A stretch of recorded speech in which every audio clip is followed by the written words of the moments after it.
आज रिसर्च की part 9 video लेकर आया हूं और इस वीडियो में मैं 19 क्वेश्चन यानी कि 19 क्वेश्चंस को कवर करूंगा और यह अपने आप में एक अच्छे लेवल के क्वेश्चन हैं। इस क्वेश्चंस को आप लोग अच्छे से समझिएगा। मैं पूरी कोशिश करूंगा एक्सप्लेन करने का हिंदी में, और हिंदी में मैं इसलिए वीडियो नहीं डाल पा रहा हूं कि हिंदी में ऑथेंटिक क्वेश्चन नहीं मिल पा रहे हैं, इसलिए मैं इंग्लिश में ही वीडियो डालता हूं ताकि आप लोग को ऑथेंटिक क्वेश्चन मिले और अगर क्वेश्चन का क्लेम भी करें तो आप लोग को बेनिफिट मिले। तो इस क्वेश्चन में है 130 का क्वेश्चन नंबर है 130।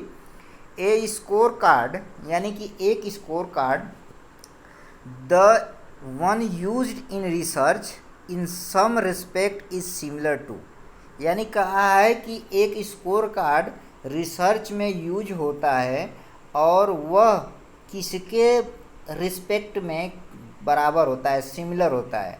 यानी कि एक स्कोर कार्ड एक रिसर्च में यूज होता है जो एक के सिमिलर होता है। किसके सिमिलर होता है?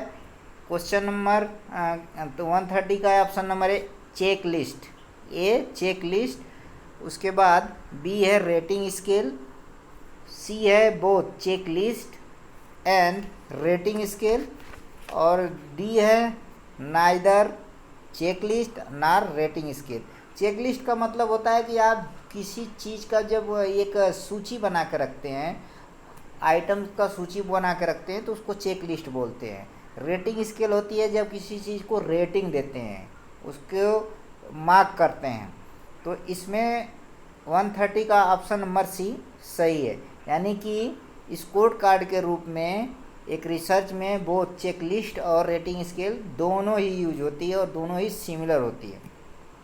अब क्वेश्चन नंबर 131 कहा है कि which where a null hypothesis is accepted, where a null hypothesis is accepted the observe effect could responsible be attributed. कहा है कि क्वेश्चन नंबर 131 का है कि जब नल हाइपोथेसिस इज एक्सेप्टेड, यानी कि नल हाइपोथेसिस के बारे में बता दें कि there is no different between two variable, जहाँ दो वेरिएबल के बीच कोई भी भिन्नताएं नहीं होती हैं तो उसको नल हाइपोथेसिस बोलते हैं। नल माने शून्य होता है, हाइपोथेसिस माने परिकल्पना। जो परिकल्पना हमने लगाया था उस परिकल्पना के बीच जब कोई अंतर नहीं मिला तो उसको बोलते हैं नल हाइपोथेसिस, शून्य परिकल्पना। तो कहा है कि जब नल हाइपोथेसिस एक्सेप्टेड होती है यानी कि स्वीकारात्मक होती है, तब पर्यवेक्षक प्रभाव यथोचित करने के लिए जिम्मेदार ठहराया जा सकता है। तो इसमें ऑप्शन नंबर है ए डिफरेंशियल ट्रीटमेंट यानी विभिन्न ट्रीटमेंट, बी है चांस फैक्टर माने संभावनात्मक कारक, और सी है रैंडम सैम्पलिंग जिसे बोलते हैं यादृच्छिक, हिंदी में बोलते हैं रैंडम का मतलब होता है यादृच्छिक, और डी है प्रिसाइज इंस्ट्रूमेंटेशन, प्रिसाइज माने सूक्ष्म होता है उपकरण। तो इसमें ऑप्शन नंबर बी सही है, चांस फैक्टर की संभावनाएं होती हैं। Question number 132 the standard for sample size must necessary is govern by, यानी कि the standard for sample size, यानी कि सैंपल साइज के मानक के लिए, स्टैंडर्ड माने मानक होता है, सैंपल साइज के मानक के लिए कौन सा आवश्यक है, यानी कि सैंपल साइज के मानक के लिए निम्नलिखित में से कौन सा आवश्यक है जो संचालित किया जाता है। तो ऑप्शन नंबर ए है, ऑप्शन नंबर ए है availability of the right subject for the study, यानी कि स्टडी के लिए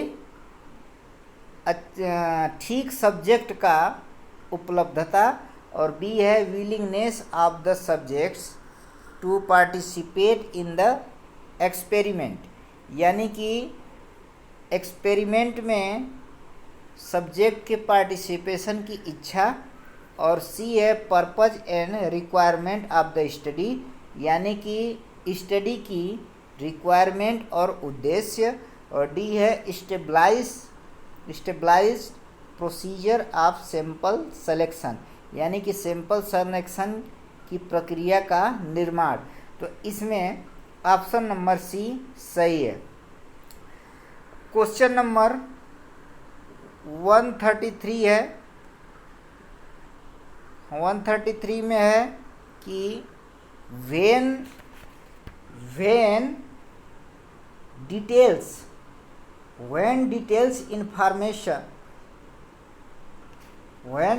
information is needed from pupil about important aspect of some phenomena event, researcher restore to using in। कहा है कि जब when details information is needed from pupil about, यानी कि जब व्यक्तियों के द्वारा कोई इवेंट या तथ्य के बारे में डिटेल में सूचना प्राप्त करना होता है तो रिसर्चर किसका प्रयोग करके प्राप्त करता है। एक बार फिर से बता देते हैं कि जब व्यक्तियों के द्वारा कोई इवेंट या तथ्य के बारे में डिटेल में सूचना प्राप्त करना होता है तो रिसर्चर किसका प्रयोग करके प्राप्त करता है।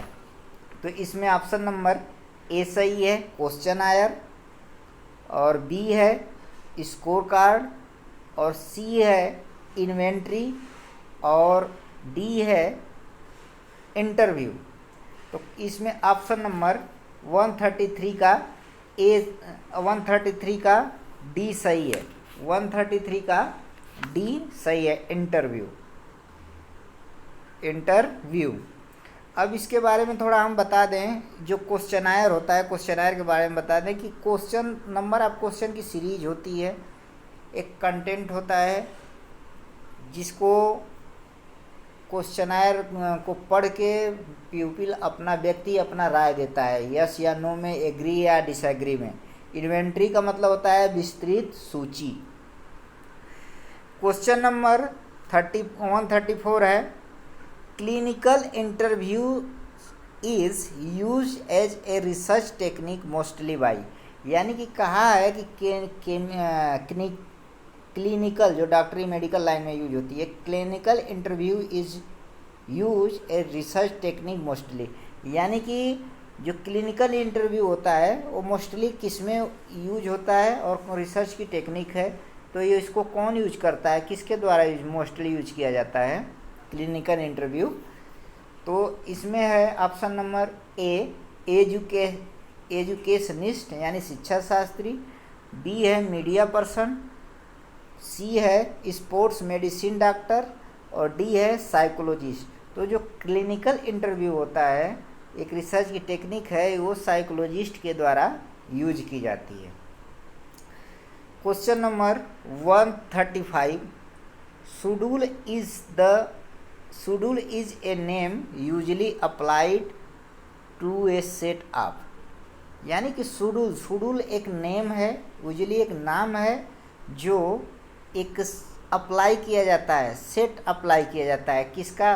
क्वेश्चन का सेट होता है शेड्यूल में, आइटम का सेट होता है, और ऑब्जेक्ट का सेट होता है, या कैरेक्टरिस्टिक विशेषताओं का सेट होता है। तो शेड्यूल को बोलते हैं अनुसूची। अनुसूची में आइटम्स का सेट बने होते हैं, वो अप्लाई किया जाता है यूजुअली, और क्वेश्चनायर में क्वेश्चंस होते हैं। तो इसमें ऑप्शन नंबर बी सही है। क्वेश्चन नंबर 136 है। 136 क्वेश्चन में है कि the data emanating from an interview in 100% cases, यानी कि कहा है कि 100% केसेस में यह देखा गया है कि डाटा कहाँ से निकाला जाता है इंटरव्यू में। इंटरव्यू डाटा 100% केसेस में देखा गया है कि निकाला जाता है, किससे? न्यूमेरिकल निकाला जाता है डाटा, या क्वालिटेटिव डाटा निकाला जाता है, या क्वांटिफिएबल जिसे परिणाम निर्धारित करने योग्य हो, या डिस्क्रीट जिसे जो अलग अलग हो।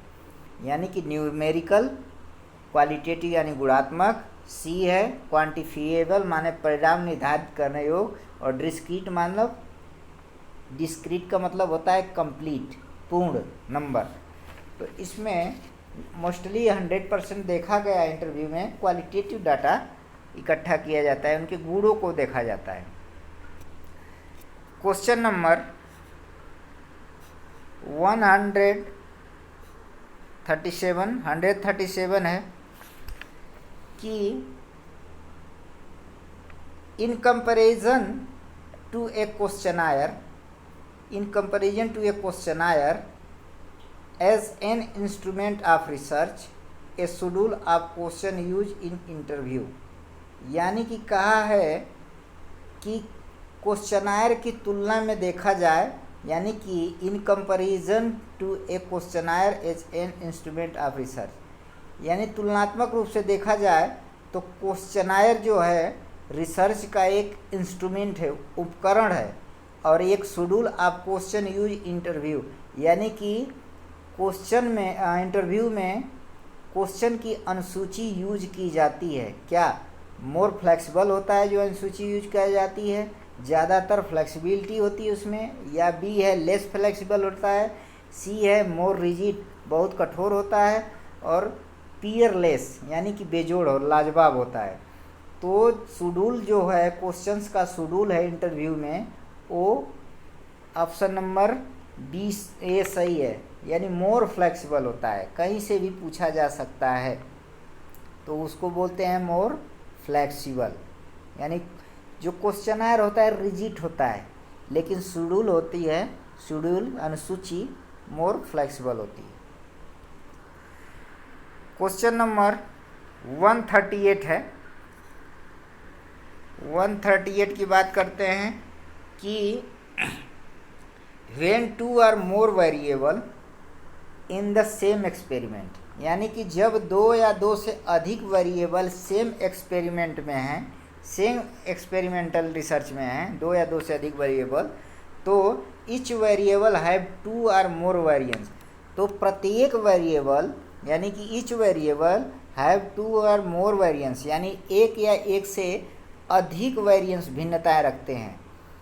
जब किसी एक्सपेरिमेंट में दो या दो से अधिक वेरिएबल हो और प्रत्येक वेरिएबल दो या दो से अधिक भिन्नता रखते हों, तो are to be study the appropriate design should be, तो उसके लिए कौन सी डिज़ाइन एप्रोप्रिएट होगी, अच्छी होगी, यानी कौन सी डिज़ाइन इनके लिए अच्छी होगी। रिलेटेड ग्रुप डिज़ाइन, संबंधित समूह डिज़ाइन, फैक्टोरियल डिज़ाइन, और सी है सिंपल रैंडम डिज़ाइन, और डी है रोटेशनल डिज़ाइन। तो इसमें ऑप्शन नंबर बी सही है। पिछले वीडियो में फैक्टोरियल डिज़ाइन के बारे में बता चुका हूं, तो आप लोग पिछली वीडियो देख लीजिएगा। तो इसमें ऑप्शन नंबर बी सही है। Question number 139, in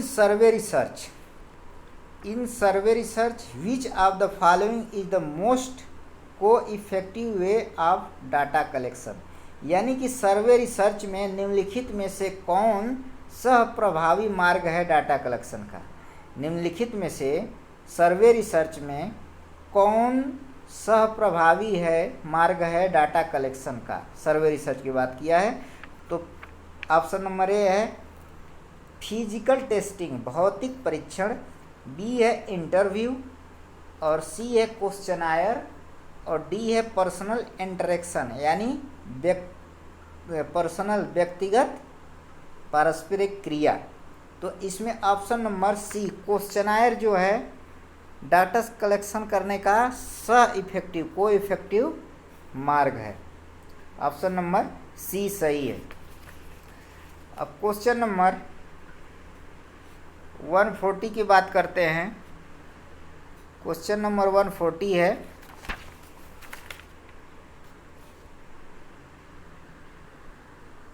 question number 140, amongst the following sources of historical data.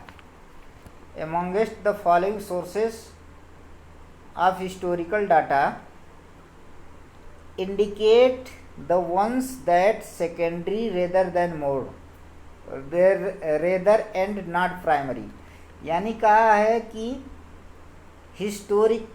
Historical data के स्रोत indicate the one that secondary, यानी इनमें से निम्नलिखित में से कौन सेकेंडरी डाटा हैं, हिस्टोरिकल डाटा के सेकेंडरी स्रोत हैं,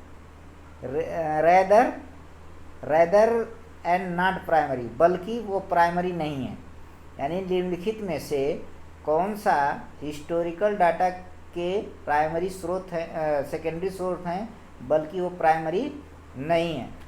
तो इसमें ऑप्शन नंबर ए है पिक्टोरियल रिकॉर्ड, यानी कि पिक्चर का रिकॉर्ड जो होता है, ओरल ट्रेडिशन मौखिक, और बी है बिब्लियोग्राफीज, और सी है बिब्लियोग्राफीज, और डी है पब्लिश मटेरियल।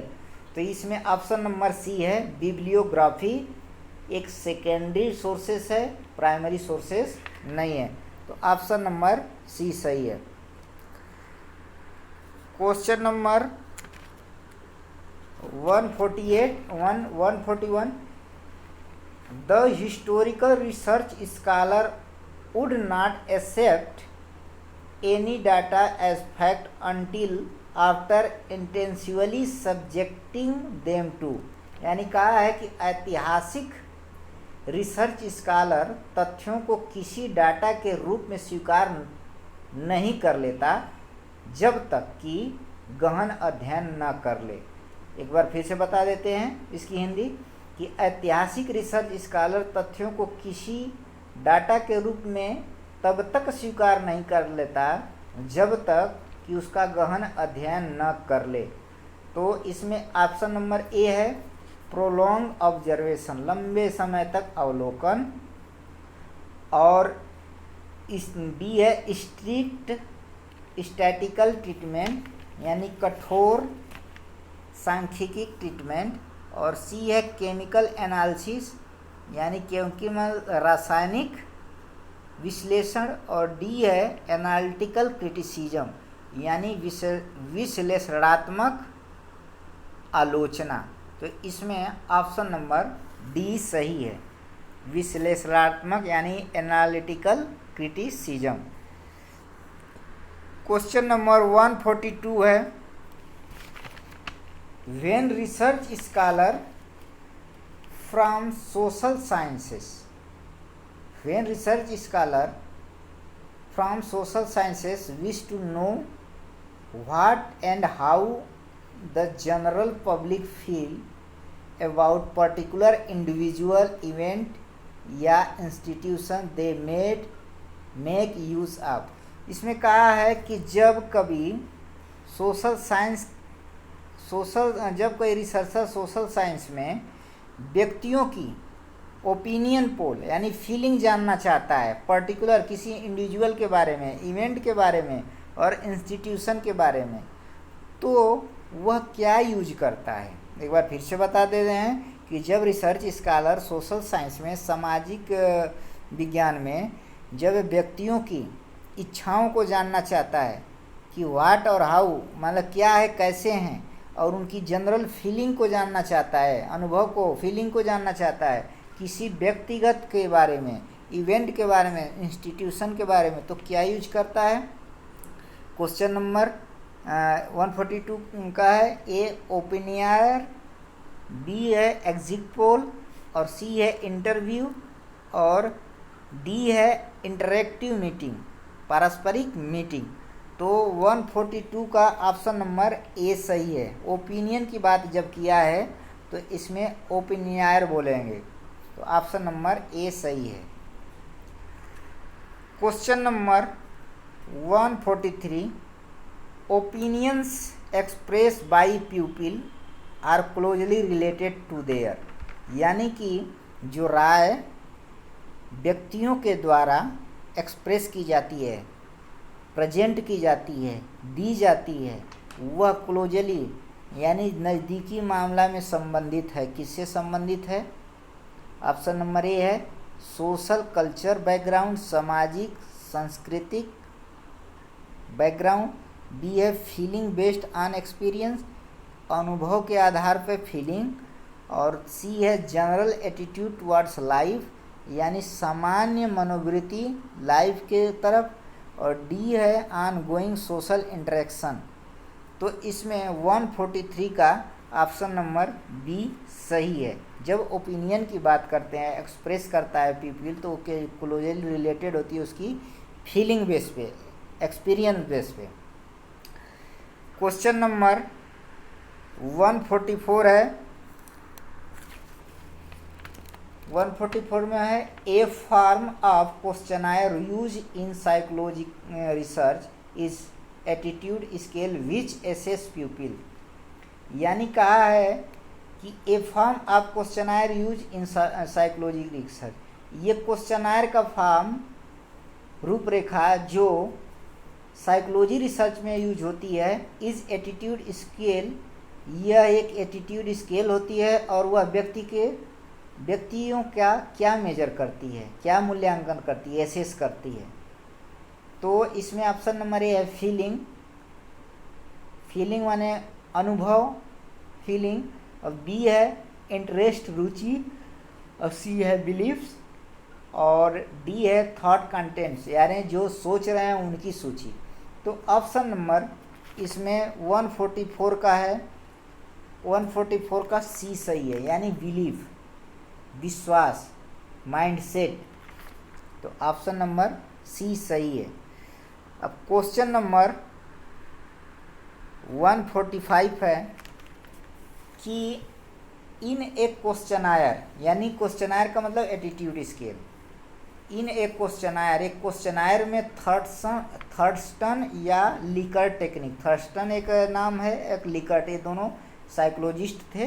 तो कहा है कि इन ए क्वेश्चनायर थर्स्टन या Likert technique are implied to indicate, यानी कि एक क्वेश्चनायर में थर्स्टन और लिकर्ट स्केल टेक्निक एक कर्मचारीय रूप से इंडिकेट करती है। क्या करती है? A level of difficulty for each item, यानी कि प्रत्येक आइटम की डिफ़िकल्टी का स्तर, कठिनाई का स्तर। बी है how to respond to each and every item, मतलब कि प्रत्येक आइटम किस प्रकार रिस्पॉन्ड करते हैं। और सी है डिग्री और percentage response for each individual statement, यानी कि डिग्री और परसेंटेज प्रत्येक इंडिविजुअल के स्टेटमेंट का। फिर डी है क्वालिटी ऑफ रिस्पॉन्स पैटर्न, यानी कि रिस्पॉन्स पैटर्न की क्वालिटी। तो 145 का ऑप्शन नंबर सी सही है, डिग्री और percentage response for each individual statement. Option number C सही है। क्वेश्चन नंबर 146 है, सोशियोमेट्रिक के बारे में बताया है, पूछा है, क्वेश्चन किया है कि sociometry is all about pattern relationship, यानी कि सोशियोमेट्री है जो उसका पूरा पैटर्न लगभग रिलेशनशिप पे होता है, जैसे अट्रैक्शन और रिपल्सन, प्रतिकर्षण, नफरत। अट्रैक्शन और रिपल्सन का मतलब होता है नफरत और घृणा, एमॉन्ग किसके साथ। यानी कहा है कि सोशियोमेट्रिक जो मेट्री है, सोशियोमेट्री, ये लगभग पूरे पैटर्न इसका रिलेशनशिप पे, यानी अट्रैक्शन और प्रतिकर्षण, नफरत पे से संबंधित है। यह साथ साथ किससे रिलेटेड है? हस्बैंड एंड वाइफ्स, यानी कि पति और पत्नी, एल्डर एंड यंगस्ट, बड़े और छोटे। सी है मेंबर ऑफ ए ग्रुप और ए टीम, यानी कि किसी ग्रुप के मेंबर और या टीम के। फिर डी है ऑफिसर्स एंड ऑफिशियल्स। तो इसमें ऑप्शन नंबर सी सही है, मेंबर्स ऑफ ए ग्रुप और ए टीम, यानी कि सोशियोमेट्री जो होती है एक टेक्निक होती है, एक ग्राफ होता है जिसके अंतर्गत हम ग्राफ पे ये प्रदर्शित करते हैं कि व्यक्ति समाज में एक दूसरे से कितना संबंध, कितना अट्रैक्शन, कितना घृणा करता है, उसके थ्रू हम मेजर करते हैं। तो सोशियोमेट्रिक क्वेश्चन आता है कि किसके थ्रू हम समाज के बिहेव, अट्रैक्शन और घृणा को मेजर करते हैं, तो वो सोशियोमेट्री एक स्केल होती है। क्वेश्चन नंबर 147 में कहा है कि इन एक्सटर्नल हिस्टोरिकल क्रिटिसिज्म यानी कि हिस्टोरिकल क्रिटिसिज्म ऐतिहासिक आलोचना, बाहरी ऐतिहासिक आलोचना में historians are concern with the time, place, authorship and authenticity of the document. In internal criticism their major concern, यानी कहा है कि एक एक्सटर्नल हिस्टोरिकल यानी बाह्य ऐतिहासिक आलोचना में जो हिस्टोरियंस होता है, ऐतिहासिक कर्ता होता है, वह टाइम यानी कि टाइम, प्लेस और ऑथरशिप माने लेखन कार्य और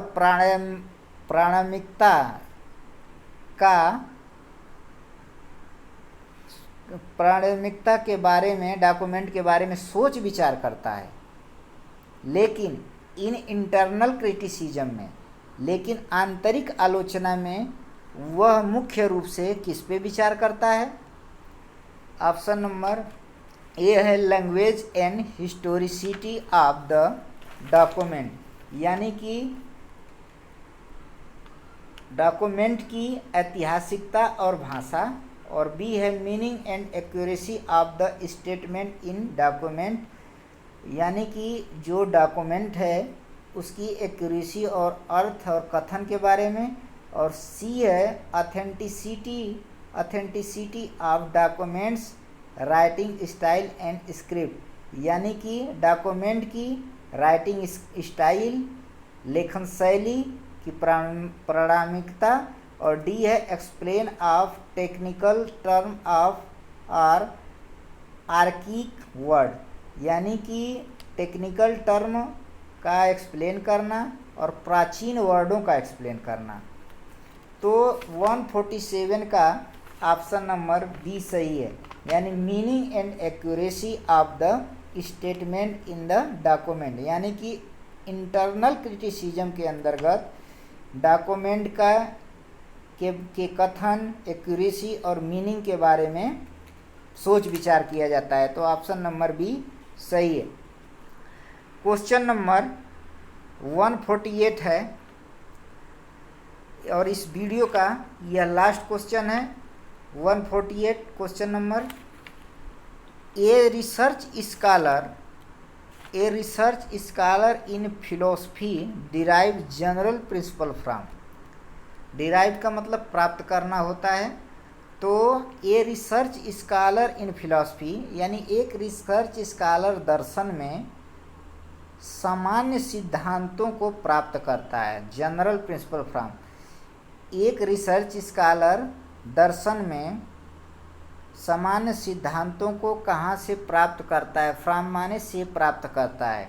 तो क्वेश्चन नंबर 148 का option number A the phenomena he observe, यानी कि वह फिनोमिना माने तथ्यों को ऑब्जर्व करता है। और बी है रेशनल एक्सप्लेनेशन ऑफ बिहेवियर, व्यवहार का अनुपातिक व्याख्यान। और सी है identify area of human interaction, यानी कि मानव के पारस्परिक क्रिया का आइडेंटिफाई करना, एरिया का आइडेंटिफाई करना। फैक्ट ऑर्गेनाइज इनटू पैटर्न, यानी कि ऑप्शन नंबर डी है fact organize into pattern, fact का एक पैटर्न में संगठित होना। तो ऑप्शन नंबर डी सही है, यानी कि एक इस रिसर्च स्कॉलर जो फिलॉसफी में सामान्य सिद्धांत का को प्राप्त करता है, वो है option number D, facts organize into pattern. तो ऑप्शन नंबर डी सही है।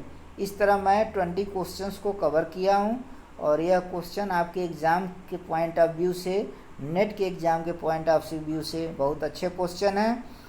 पूरी वीडियो को आप लोग देखिए और जहाँ न समझ में आए कमेंट करिए, और मैं ऐसे ही वीडियो और डालता रहूँगा और धीरे धीरे मैं कई पार्ट में इसको करके वीडियो को कंटिन्यू करता रहूँगा। Thanks for watching video.